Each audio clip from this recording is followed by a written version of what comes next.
भारत की एक आंख को मत फोड़ो, नहीं तो काना भारत बन जाएगा। अरे मेरे दोस्त, भारत के पैर को मत काटो, नहीं तो लंगड़ा भारत बन जाएगा। There are questions rising on today's current education system, intercaste, religion issues, and all that. आओ मिल करके एक ऐसे देश का निर्माण करें जिसमें सबको शिक्षा और सबको काम मिले। और We should remember that old time. लोगों को याद रखना चाहिए वो।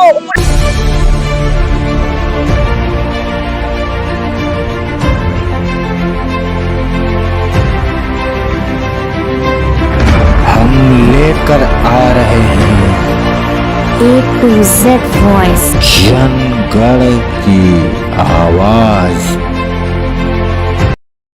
A to Z वॉइस जनगण की आवाज में मैं ज़ैनबा के खान आप सबका स्वागत करती हूँ।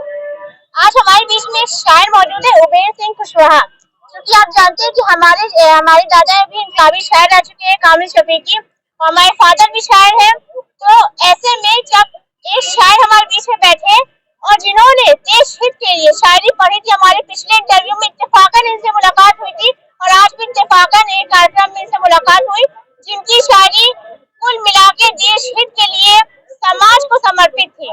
तो इनसे हमने कहा दो मिनट चर्चा करके देश हित के लिए 2 लाइनें इनके जुबानी सुन ले, क्योंकि जो आज का जो माहौल हो गया है, हिंदू मुस्लिम हो गया है, देश हित कहीं पीछे चला गया है, समाज हित कहीं पीछे चला गया, तमाम मुद्दे निकल कर अब सामने आते हैं।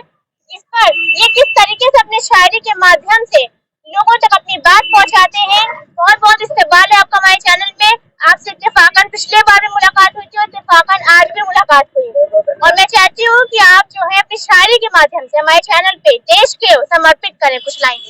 मैडम, एक्चुअली मैं शायर तो नहीं हूँ, लेकिन मैं कुछ जो जानता हूँ उसको पेश करना चाहता हूँ। और सबसे बड़ी चीज, हम आज महात्मा गांधी जी का जो पुण्यतिथि मनाया जा रहा है, तो जो महात्मा गांधी जी का स्वप्न था भारत के लिए, उस पर मैं कुछ कहना चाहता हूँ कि महात्मा गांधी जी स्वराज की बात करते थे, माने ग्रामीण स्वराज हो, हर जगह कुटीर उद्योग हो, हर चीज हो। लेकिन आज जो है 75 बरस बीत गया हमारे देश को, बराबर। 75 बरस बीतने के बाद आज हमारे देश की न तो नौजवानी का पता चल रहा है, न बुढ़ापे का पता चल रहा है। 75 वर्ष से हम विकासशील में ही चल रहे हैं, बराबर। तो विकसित कब होंगे? पूरे विश्व का इतिहास उठाकर अगर आप देखें तो जापान को 1945 में नागासाकी और हिरोशिमा पर परमाणु बम गिरा करके अमेरिका ने ध्वस्त कर दिया था, बराबर। वो जापान फिर 1984 आते आते फिर आर्थिक रूप से समृद्ध हो गया, और हमारा 75 बरस बीत गया। हमारे भारत माता की न तो नौजवानी को पता चल रहा है, न बुढ़ापे को पता चल रहा है। तो महात्मा गांधी ने एजुकेशन की एक परिभाषा दी थी। हम शिक्षा पर काम करते हैं, आपसे बता दे रहा हूँ, ओरिजिनल उन्होंने लिखा था, महात्मा गांधी जी ने लिखा था एजुकेशन की परिभाषा कि education is the all round development of mind, body and soul. शिक्षा किसी व्यक्ति के आध्यात्मिक, मानसिक और शारीरिक तीनों का सर्वांगीण विकास है, तो दैट इज एजुकेशन, बराबर। लेकिन हुआ कि हमारे देश के अंदर माइंड बढ़ा, शारीरिक बढ़ा, लेकिन जो मोरल जो एक्टिविटी है, जिस समय हम लोग पढ़ते थे तो हम लोग को नैतिक शिक्षा पढ़ाई जाती थी। ध्यान से सुनिएगा, बहुत बड़ी बात बताने जा रहा हूँ।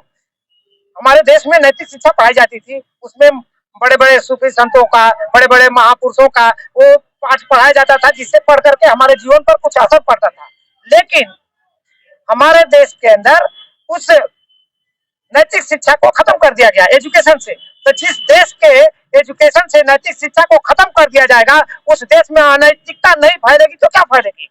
यही कारण है कि हमारे देश में कठिन कानून रेप का बनने के बाद भी रेप की संख्या कम नहीं होती जा रही है, बराबर। Basically, the education is the base on which the development of the country can be done only. Okay, तो जो हमारे देश का जो एजुकेशन है, ये 75 वर्ष के अंदर एक अच्छी शिक्षा पद्धति नहीं बना सके, बराबर। तो देश क्या चलाएंगे? सबसे बड़ी बात यह है कि हमारे देश का एजुकेशन सिस्टम सही होना चाहिए, एक शिक्षा पद्धति होनी चाहिए। और हम तो ये कहते हैं कि अगर भारत एक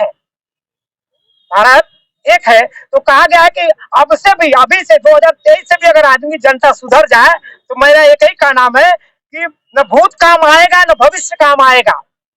न भूत काम आएगा, न भविष्य काम आएगा, प्रपत्त वर्तमान का प्रभुत काम आएगा, न देव काम आएगा, न दैव काम आएगा, मनुष्य को मनुष्य ही सदैव काम आएगा, बराबर।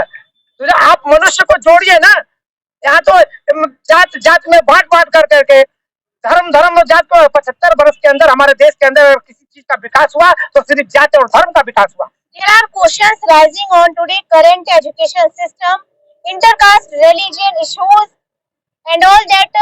आप कोई ऐसी शायरी पढ़िए जो देश के लिए समर्पित हो तो जाए। मेरा कहना है कि अगर भारत एक है, भारत आज यही हमारा देश था जब हिंदू का ताजिया मुसलमान, हिंदू का त्योहार मुसलमान मनाता था और मुसलमान का ताजिया हम लोग अपने गांव में लेके चलते थे।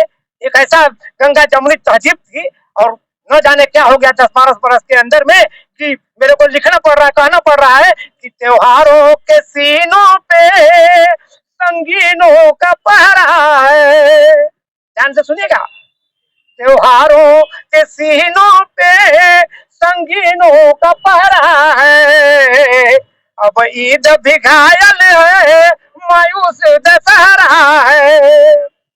ये बात सभी अपनी सच साबित कर देगा, कुछ बात ही ऐसी है जरदार जो ठहरा है।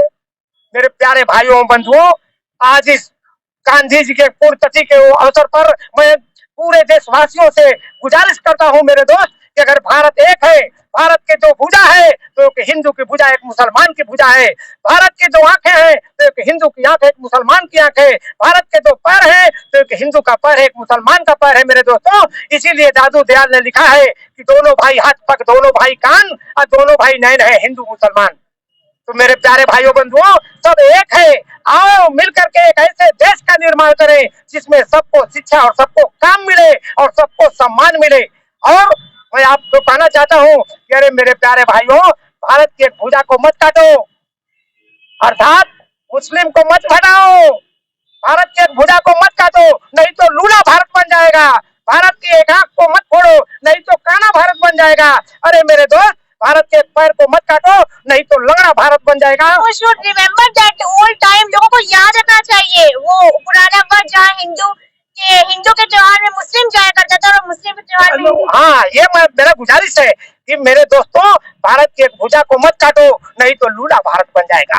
भारत के एक आंख को मत फोड़ो, नहीं तो काना भारत बन जाएगा। अरे मेरे दोस्त, भारत के एक पैर को मत काटो, नहीं तो लंगड़ा भारत बन जाएगा। आने वाली आर्थिक वैश्विक लड़ाई की दौर में भारत पिछड़ जाएगा। इन्हीं शब्दों के साथ कहने को बहुत कुछ था मगर कह नहीं पाया, सोचा कि खामोश रहूं पर रह नहीं पाया, समझा नहीं कोई गम मेरा किस बात का गम है, आंखों में आंसू था बहुत मगर बह नहीं पाया। बहुत खूबसूरत लाइनों के जरिए इन्होंने आज देश हित के लिए तमाम बातें कही है। जो सारे इश्यूज उठ रहे हैं उस पर इन्होंने सवाल उठाया है। बहुत ही खूबसूरत बातों के साथ इन्होंने अपनी बात को भी खत्म किया है, क्योंकि वक्त कभी जो है वक्त इतनी इजाजत नहीं देता है कि ज्यादा बातचीत हो सके। तो जो बातें थी हमने उन लोगों को दिखलाया है। आपको इनकी शायरी कितनी अच्छी लगी और आपको क्या लगता है इनकी शायरी में कितनी देश हित की सच्चाई झलक रही है, उसको कमेंट बॉक्स में जरूर बताइएगा। फिर मिलेंगे किसी नए मुद्दे साथ। देख रही है घर की आवाज।